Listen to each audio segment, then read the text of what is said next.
would be very slow in movement, and of course with scale, so it would be very difficult for it to get away from humans or other predators like bears or possibly wild hyenas maybe. So please, in your books again, draw a small table and call it exoskeleton. Of course, advantages, disadvantages. We're going to be looking at previous arthropod or any other exoskeleton ones that we've discussed.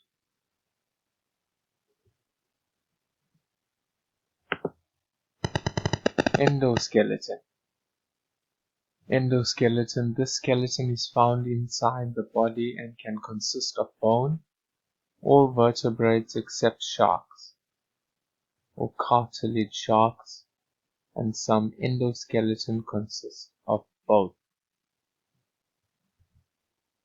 Okay, here we have a fish here, the layer, the exoskeleton. It looks very hard. You can see a huge bump on its head. But as we can see, it has a very rigid body, kind of very hard. Has eyes on either side. Imagine this animal looking at itself in the mirror. Kind of weird because it's so flat. Has two huge fins at the back, one at the top and the bottom, one at the back. You can see the dorsal there. It's silver in color. Its body looks almost like this outer layer looks like almost like a shark, almost like a whale kind of skin. It doesn't have scales on it. It looks very flat. It looks kind of slow as well. It's extremely slow. Its body is not shaped like a barracuda or a shark.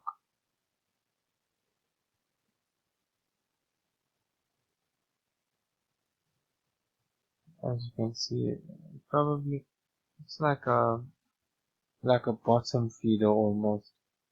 You can see the sides here. It looks like it's been scraping itself onto the bottom part of the rocks, probably to eat the greens there at the bottom. Like coral, probably eats like coral off the rock, so that's why it looks like it's been scraped there. It looks like it's taken a beating over the years. You can see small scratch marks around its head and in the top bump here, the one on top of its head. I'm not sure if its brain goes there. Probably has a huge skull there maybe. But each of the animals that are here in the ocean each have their own adaptation. The size of this animal, its size would probably be a deterrent for other fish. Just its size. Looks like it has a very small jaw there though. That is a jaw, it looks very small. It's either this section here or this section here. I'm guessing it was the first one. So it doesn't look like a real predatory fish. It looks like breakfast for shark. Okay, the adaptation of the skeleton to a terrestrial environment. So we just looked at the aquatic environment, and we talked about endoskeletons. Two major requirements for survival on land are the development of a suitable support system and an air breathing mechanism. One of the biggest problems encountered by animals moving from water to land was the loss of the effect of buoyancy. So we talked about things that are buoyant in water. In order to counter this, animals need to develop strong limbs, and what they are referring to is amphibious creatures, like the there's one called Ancelotto in Mexico, and crocodiles as well, frogs as well, I suppose, and tadpoles. Moving effectively on land is essential, particularly if one needs to avoid predators, of course, catch prey, or adapt to a particular habitat. Different skeleton types have solved these problems in different ways. If you look at this beetle here, hard chitinous material on the outside, it looks almost like wood. There are other ones that actually look like Groot. They're brown in color, they look like small sticks. As you can see, it's in its natural habitat here. There is a tree or bark here that it's on, probably looking for some kind of insect to devour.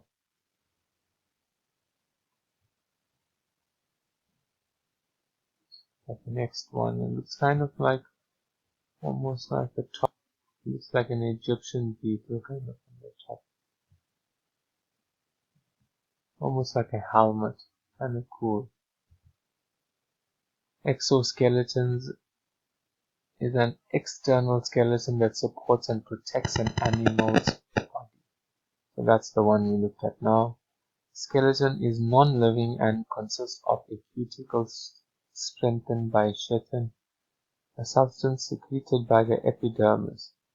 So as you can see here, this skeleton here is not like our skin, where it is sensitive and they can feel it. We can feel it on small scales, but not like our skin, because of this hard chitness material.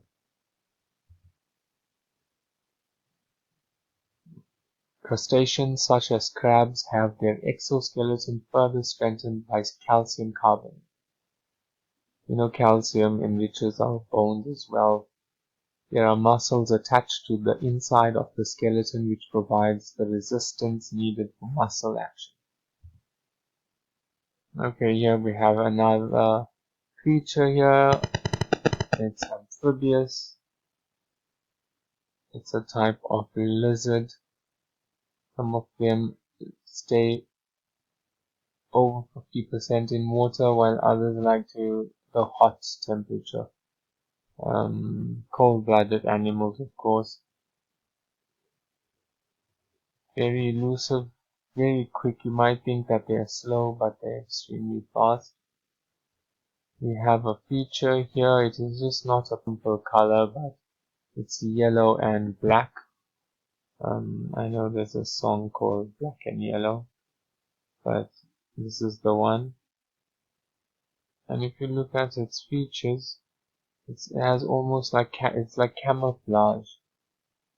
So I'm guessing that this type of creature likes to lurk in the dark, especially on dark pieces of wood, probably dark pieces of the floor or land could be dark, so it can blend in and of course not be seen by other predators.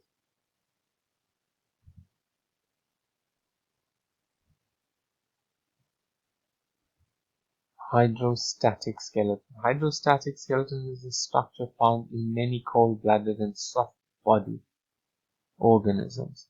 It consists of a fluid cavity which is surrounded by muscles. The cavity is called coelom, and in some animals this cavity is filled with a blood-like substance called hemosyl. The fluid presses against the muscles, which in turn contract against the pressure of the fluid. I explained to you that one, the principle of the jellyfish.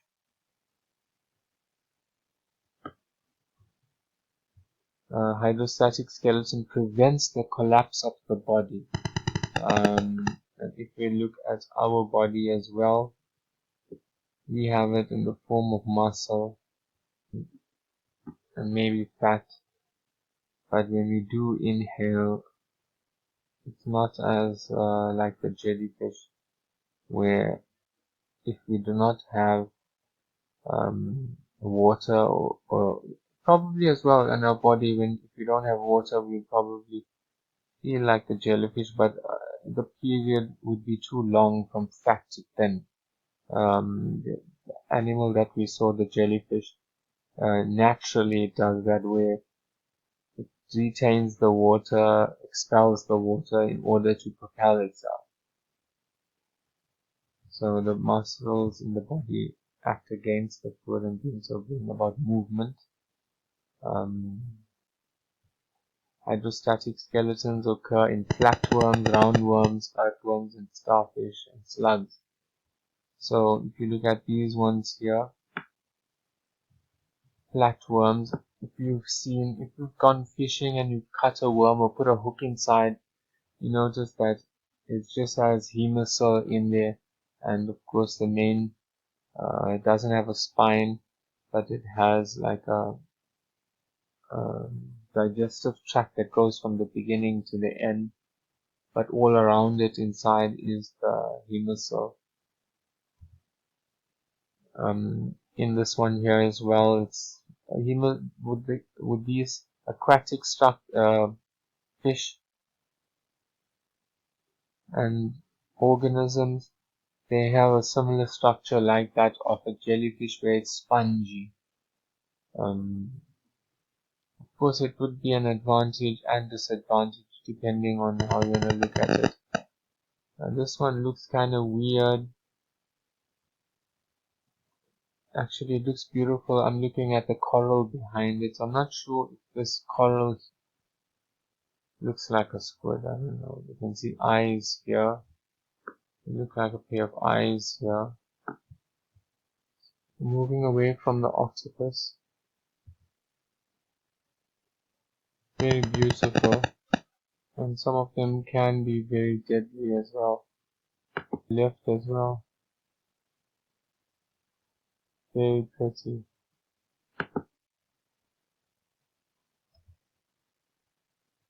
Then we have another arthropod here. Huge tarantula. Some people keep them as pets. They are dangerous. They have these hairs, these small fine hairs here.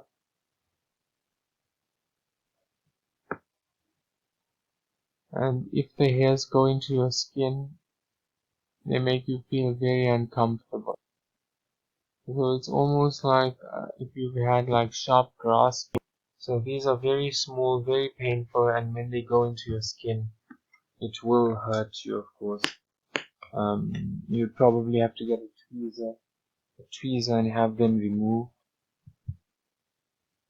It also has harder hairs here at the back.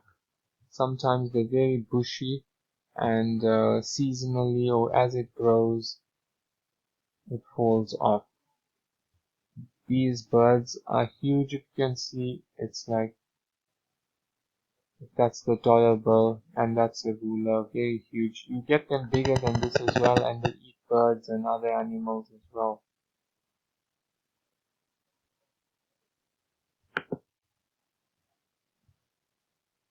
Okay, this is what I was talking about, the coelom in the flatworm and other worms as well. As you cut through it, you'll see. Moving on to the next one, we talked about the coelom.